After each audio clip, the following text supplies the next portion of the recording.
5. It was like I was watching one of Alex's cell phone videos with the slow motion effect turned on. After I heard that final chime, the expanding bubble of rage inside me popped, and the force of it sent my arm flinging down, hard, onto the side of the inner tube. Kind of like a karate chop. Alex was still draped face down across the tube, so she didn't see the chop coming. I wasn't thinking when I whacked my side of the tube, I was feeling. So I'm not sure it would be 100% fair to say I did it on purpose. Honestly, my action surprised me, too. As my side sank slightly, Alex's bounced upward, separating her stomach from the plastic momentarily as she hovered a tiny distance above it. Her limbs all flung out instinctively, kind of like when you squeeze one of those rubber pet toys to make their eyes pop out. Startled, her fingers loosened her grip on her phone, and it went flying free. It dropped onto the very top of the tube's curve, where it bounced up again. The phone hung in the air, debating which way physics was going to take it, left, and it would fall into the middle part of the tube, or maybe even into the partially unsealed dry bag. But if her phone veered to the right, it was going to plop into the cold, murky Wolf River. It fell to the right. I gasped as soon as I heard the splash. Alex was too stunned to make a sound. She gripped the sides of the tube, which had resettled on top of the water. She slowly turned to me, blinking and gaping, and then back toward the spot where it had entered the water. "My phone!" she finally screamed. Then Alex flung her legs over the side of the inner tube, like a runner going over a hurdle, and splashed into the water herself. "Alex!" I shrieked. She wasn't wearing her life vest anymore. I had no idea how strong the current was or how deep the water. We'd drifted close to the shore before the bounce had happened, so the river was shallow, coming up to Alex's thighs once she found her balance and stood tall.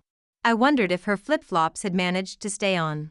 Then she hunched over, arms sifting through the silver-brown water, hunting for her phone. I needed to stop the tube from floating farther away. This is MYFAULT.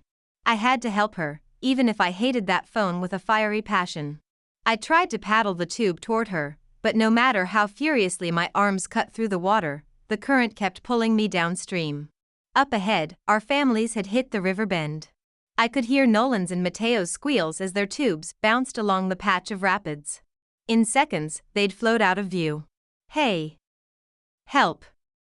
I screamed at them. I wasn't sure if they heard me over their own noise and the churn of the water, so I kept yelling as I turned back to Alex. The only way to not leave her behind entirely would be to also jump out of the tube and then wade over to her, near the river's edge. When I whipped back around to check on our tubing pod, I thought I saw Lucy turn to stare in our direction, her hand shading her eyes. But it was hard to tell if she was looking at us or her open book. When we'd gotten into the tube, the guide had been standing in calm, knee-high water next to us. He'd held the tube steady while first Alex clambered in, and then while I did. But now there was nobody to help me keep things balanced, and the tube was in the middle of the fast-flowing river. I swung one leg out and into the cold water. Alex's now empty side rose in the air like a teeter-totter. As I swung my other leg over, the imbalance became too much. The tube flipped, sending me tumbling face-first into the Wolf River. Gah! My mouth had been open in surprise, so I swallowed a huge mouthful of river as soon as I plunged in. My life vest pulled me back up above the surface, where I sputtered the water. The tube landed on top of my head, and all its contents bobbed around me. I grabbed the dry bag containing my backpack and Alex's tote bag, then clamped my palm around the handle of the inner tube. With my free hand, I pushed upward to flip it right side up. The tube was much heavier than I expected, or maybe it's because my feet were still kicking around the bottom, and without having my footing, I couldn't use a lot of force to push it. After 3 tries, I got it to flip over. Before it could float away, I snatched the dangling piece of waxed rope that had connected us to Lucy's tube. My feet finally planted onto the slippery bottom of the river. I blinked water out of my eyes. Alex stood only a few feet away, near the rocky bank, still frantically searching for her phone. I pushed myself through the water toward her. I glanced back once, seeing 2 things. 1, that Alex's life vest was now floating downstream, along with anything that hadn't been inside the dry bag, such as my grandma's binoculars. And 2, that our families had made it around the bend and were no longer in view. Surely they must have heard all the commotion, right? Lucy had noticed that we'd drifted, right? And they'd come back for us, or at least stop around the bend and wait for us to catch up, right? I tossed the dry bag, which unfortunately hadn't been totally sealed when I'd capsized, into the wet bottom of the tube. I'm coming back, Alex. I waded as fast as I could, but it was hard to navigate the riverbed, full of sharp and slippery stones and sticks. Thank goodness I'm wearing water shoes. Some rocks jutted out near the surface, almost like icebergs. I could hear them noisily scrape the plastic as the tube dragged along behind me. Panting, I stopped next to Alex. She whimpered as she turned in circles, her arms still plunged in the cold water, desperately groping the riverbed below. I can't believe this happened. Her tone was distraught. I could empathize. I felt really bad about Grandma's binocs. My fingers are numb. I can't even feel what I'm feeling around for anymore. Alex sniffed and raised a hand to rub her nose. Goosebumps covered her arms and legs. Even with the sun out, once you were wet in the river, it was freezing. Especially if you happened to be wearing a super skimpy two-piece. Hold the tube and take a break. I'll search. I passed her the tube's rope, then hunched over to feel my way along the riverbed with my hands. It would be a miracle to find the phone, which could have settled in the rocks or silt or weeds or, with the swift current at work, might already be far downstream. Not to mention, after several minutes in the river, it was sure to be waterlogged and ruined.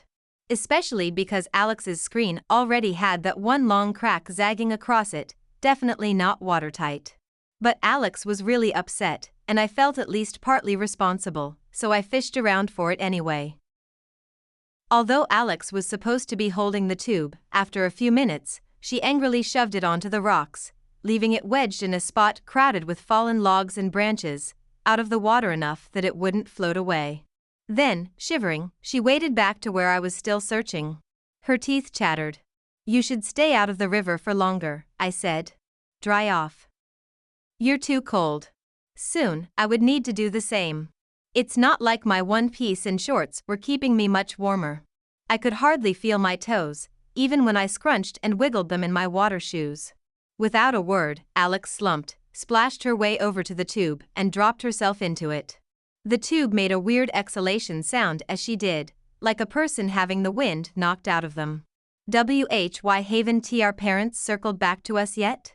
Maybe, if they hadn't seen that we were lagging behind, and having trouble, until they'd hit the bend, it had been too late to stop before the turn. If you're going through rapids, even little baby ones, you have to ride them out. Plus, it had been hard enough to get our inner tube to stay in one place after Alex had dived out of it. It would be even harder to maneuver a whole pod of connected inner tubes upstream, against the current. I stepped a few feet closer to shore and bent to touch my hands to the bottom. Sliding my palms across the scuzzy rocks was creepy. It reminded me of that Halloween party game where you blindfold someone and then have them feel a bowl of peeled grapes, telling them they're touching eyeballs. I shuddered. I totally respect nature, and I think even the sort of gross things, like earthworms and egg sacs and cocoons, are at least theoretically cool, but it's a whole other thing to be touching unknown stuff at the bottom of a river. Or unknown creatures. There are water snakes in the Northwoods. And then my palm brushed against something smooth that definitely didn't feel like a rock or slimy stick. I shrieked and yanked my hand away in surprise. The thing I'd felt wasn't snake-like but hard, rectangular, and thin, with a shape so deliberate I knew it hadn't been made in the forest. The object loosely balanced between stones, like it hadn't been there a very long time. I blinked, took a deep breath, then plunged my hand down till my fingers closed around it. I pulled my arm out of the water, triumphantly, clutching Alex's phone. I found it. I actually found it. She sprung off the inner tube, causing it to make another loud exhalation. What? Are you serious? I nodded. Oh my God. You're my freaking hero.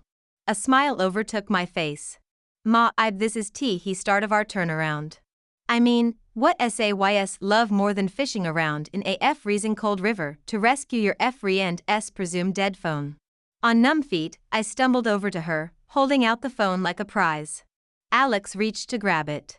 She looked happier than she had all summer, as happy as she normally did when we pulled into the parking lot at Paul Bunyan's. So happy that I grinned right back at her. Her smile faded, though, once she started tapping the screen. Yeah, I don't think it's going to work. It was in the water a long time. Alex kept pressing the home button, like a cell phone version of CPR chest compressions. I mean, I've heard if you stick a wet phone in a bag of uncooked rice, it will absorb all the moisture, and then in a couple of days, the phone will work again. Seriously? Where can we get a bag of rice? Her head whipped around, like she almost expected a rice emporium to pop up out of nowhere, in the middle of a national forest. Minocqua? There might be rice in the cabin, probably faded boxes of Uncle Ben's wild rice mix from the 1990s. We need to get home fast. Alex, I hate to break this to you, but it's probably a lost cause. I paused, trying to find the right tone. Now might be the time to say your goodbyes. I was being sarcastic, but also not.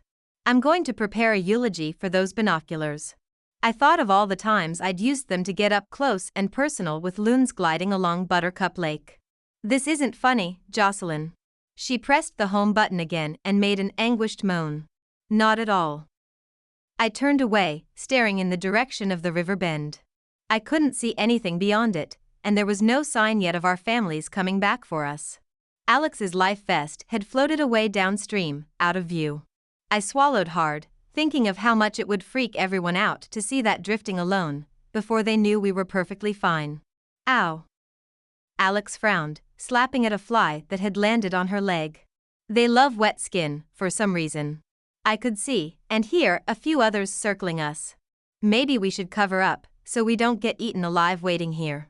I moved past Alex, still clutching her dead phone, and toward the tube. The sun beat down on us, and I felt really exposed, standing in calf-high water. On second thought, we should probably get back in our tube and head downstream. They're going to worry about us. My parents will be so mad I ruined my phone again, Alex grumbled, moving to follow me. When I got close to the tube, I heard hissing. I turned back around because I thought it was Alex. But her mouth was closed in an angry pout. Where's that coming from? It sounded like the noise when you screw off the cap on your bike tires to fill them up at the gas station. WAITA minute, tires. Full of air, just like inner tubes. I took off running, splashing wildly. Hey! Alex called after me. What's your deal? When I reached the tube, my stomach dropped. It was still safely wedged where she'd left it, but no longer puffed up and bouncy. The plastic ring drooped into the water and over the rocks, deflated. It wasn't floating anywhere. Which meant we wouldn't be, either.